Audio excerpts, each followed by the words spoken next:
Good afternoon, everybody. Today is Thursday, July the 9th, 2020, and this is the English language summary of the daily press briefing here at the CCSA. During the past few days, there was a long holiday. Hope that everyone is fully refreshed after the 4-day holiday, and we had Wednesday yesterday working as well. Hope that many of you may be traveling around Thailand, and we continue to thank you for staying safe and for continuing to practice the 5+1 measures to keep COVID away. So firstly, in terms of arrangements for the English language summary, most likely we will be having it on a weekly basis on Thursdays because we are scaling down the communication. Of course, that would depend on the situation as well, but most likely once a week during Thursdays. Today, the spokesperson began with information that is important for all of us. One information is, of course, the global situation. The cumulative number of infected persons around the world has now reached over 12 million already, which is an astounding number. Some people call it the new high, the resurgence in new infections. So therefore, we must remain cautious and remain vigilant still, even if Thailand, as a spokesperson mentioned, even if Thailand has been without domestic local infection for the past 45 days. Another piece of information that the spokesperson mentioned was about the survey that was conducted by the village health volunteers, or the OSM, who they surveyed focusing on the behavior of people in Thailand regarding COVID prevention. And that survey was done in the span of 7 weeks, focusing on the hygienic behavior. But in general, they found that around 84% of people in Thailand had practiced the proper hygienic behaviors. In detail, of that 84%, the highest number, of course, is about using masks, around 80 to 90% usage of using masks. The lowest is on social distancing, wherein only 79% of people in Thailand practice proper social distancing. So we hope that the efforts will not be waning. We hope that the efforts will not die down, to continue to be vigilant about this. Another issue that the spokesperson mentioned today was about the special arrangements, the visiting guests of the government.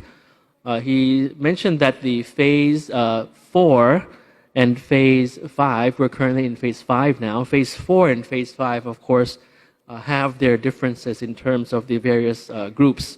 So for the visitors of the government coming to Thailand, of course, you see in the news today, this week we had the visit from the United States, of the Chief of the Armed Forces of the United States. That, of course, is under a controlled environment. People were asking if quarantine was required.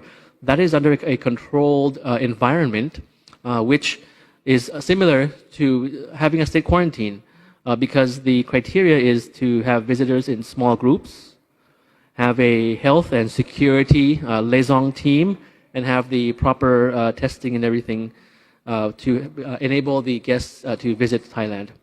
Of course, as mentioned in the past few weeks, for foreign citizens, those with work permits and those who are spouses of Thais have been applying at the Thai embassies.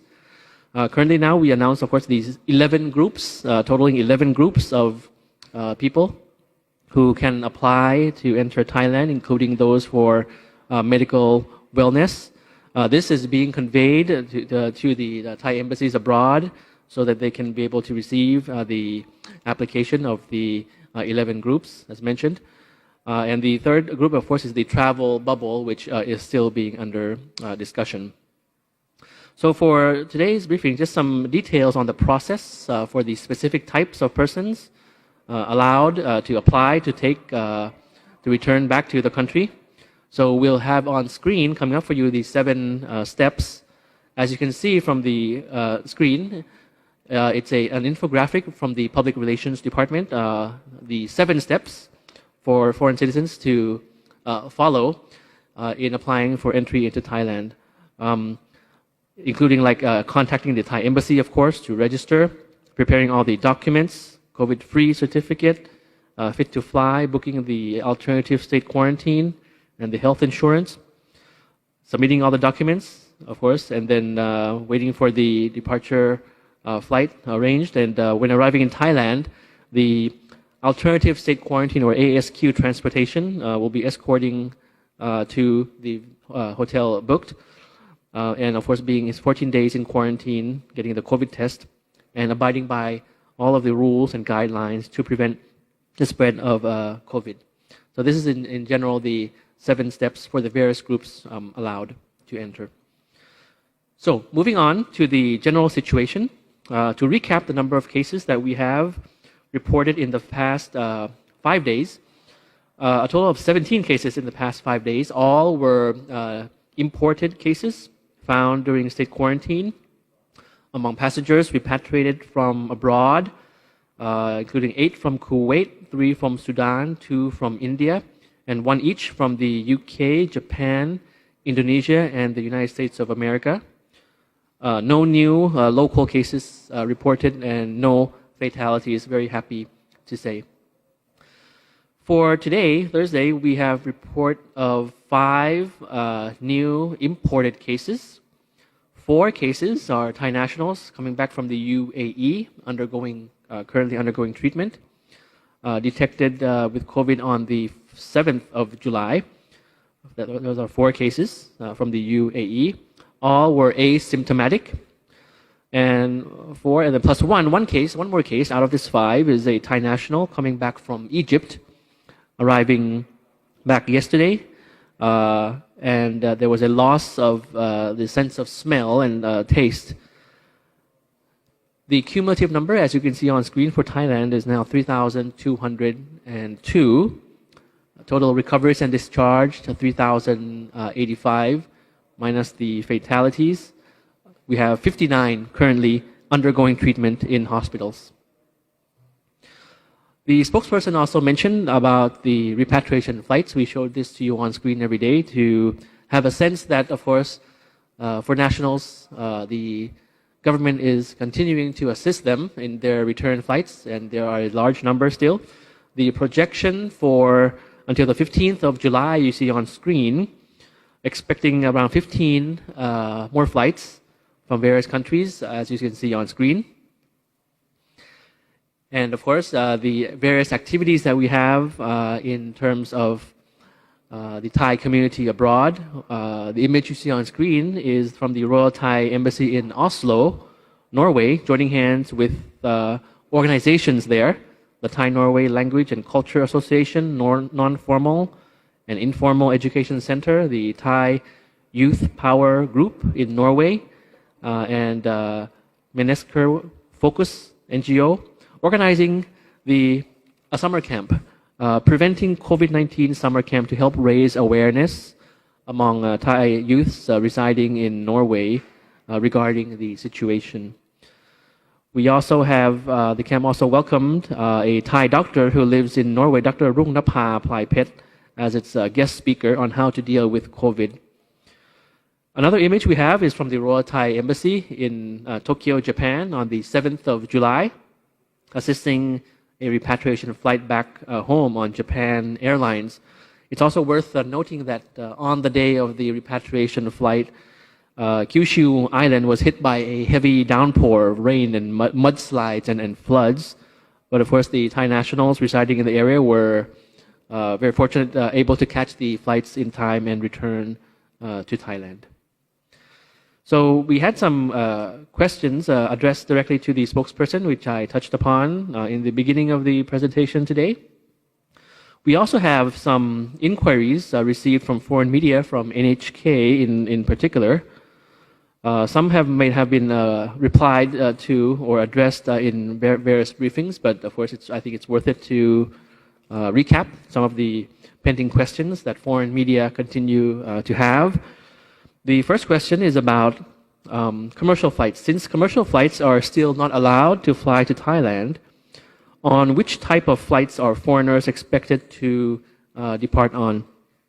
The short answer is that they are flights that are arranged by the Thai embassy. It can possibly be, of course, repatriation flights of Thai nationals, but that is not automatic. Everyone, Thai or foreign nationals, should contact the Thai embassies to register for the flights to be arranged. It may be in the form of repatriation flights or other appropriate flights. The second question we have is about booked commercial tickets and where the flights were canceled.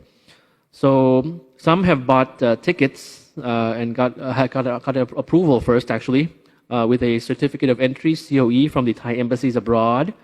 And they bought plane tickets, but upon arriving at the airport, not allowed to board the flights because the airline told them that Thailand was still banning commercial flights. So this circumstance, wherein the commercial flights are still, regular flights are still not allowed in Thailand. Some airlines have begun selling or issuing tickets despite this commercial flight ban. So therefore, as the CAT, or the Civil Aviation Authority of Thailand, has issued the notification on conditions of aircraft permission to enter Thailand, notification number 2, it is confirmed that, of course, commercial flights are still not allowed to enter Thailand at present. So if you seek to buy commercial flight tickets from any airline or tour agency, please be sure that, of course, if the commercial flight ban is still in place, it is still in place right now, and the ticket offices of various commercial flights abroad should be aware of this. Another question is about the non-Thai citizens who are parents or father of a Thai child, and those who are not legally married to a Thai person, if he or she are qualified to register as a family member. So the short answer is that if a foreign citizen is a father of a Thai child, you can apply at the Thai embassy with the appropriate documents if you're a father of a Thai child. The second case is that if you are a spouse of a Thai citizen, but you are not legally married, you cannot apply yet as family member, because at this moment the regulations only apply to those persons who are married to Thai citizens legally with marriage certificate as one of the documents required. But for those who are fathers of Thai children, and you have a birth certificate with the father's name on it, attesting to that, that can be used as a document to apply as a family member of a Thai person, of a Thai child. The last question that I had is about the Thai embassies following the various regulations, rules and regulations that are conveyed, or does it depend on each country and the COVID situation? The answer is that all Thai embassies follow the same instructions, same rules issued by the government. However, various factors, such as the COVID situation specific to each country, could lead to different circumstances, different procedures, or a different flight schedule, so to speak. That wasn't the last, I'm sorry. The last question was about, is there a future plan to speed up the process for stranded family members to return? So Thailand has increased the quota for both Thai citizens and foreign nationals to enter the country now, up to 600 for Thai nationals. So please kindly contact and register with the Thai embassies. And if the documents are provided are complete, you would have to wait for the request to be processed, and of course the flight from that particular country to be able to take place. So I think the process is in place, and then hope that that will be able to address the needs of stranded foreign nationals abroad who are qualified to enter the country. So just as concluding notes, to conclude today's press briefing, I just to reiterate that of course we shall overcome this situation by having a positive attitude, continue to have a positive attitude We have 45 days without domestic infection, but still, we are not at zero yet. We should still have that attitude of fighting off COVID, of our strong determination. And repeat that, of course, it's very essential that you do not let your guard down, even until today. Wash your hands often, wear a mask, maintain physical distancing, avoid congested places, maintain personal hygiene, and don't forget to use the Thai Chana platform when entering any establishment. The spokesperson mentioned about some statistics on Thai Chana just now as well, and you see on screen, once again, the 5+1 measures, the +1 being the use of the Thai Chana platform. It's very convenient. I was, of course, visiting certain malls during the past days, and it's quite convenient, and people are getting used to it, particularly the application as well. So please do keep this in mind, and we shall soon bid the virus goodbye. So I hope you have a very safe day ahead and the week ahead. As mentioned, for the English language summary, most likely we will be having this once a week on Thursdays, but of course, depending on the situation, at least once a week. At most, it might be depending on the information that we have to convey to you for the English language audience. Otherwise, you can follow the various information and data that is posted on the Facebook pages.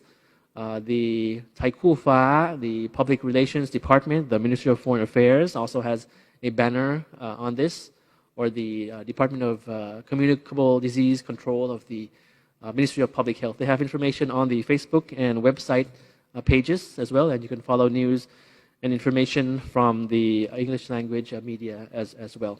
So thank you very much. Good luck. Have a very pleasant afternoon, and we'll see you again next week for the English language edition. Sawadee krap.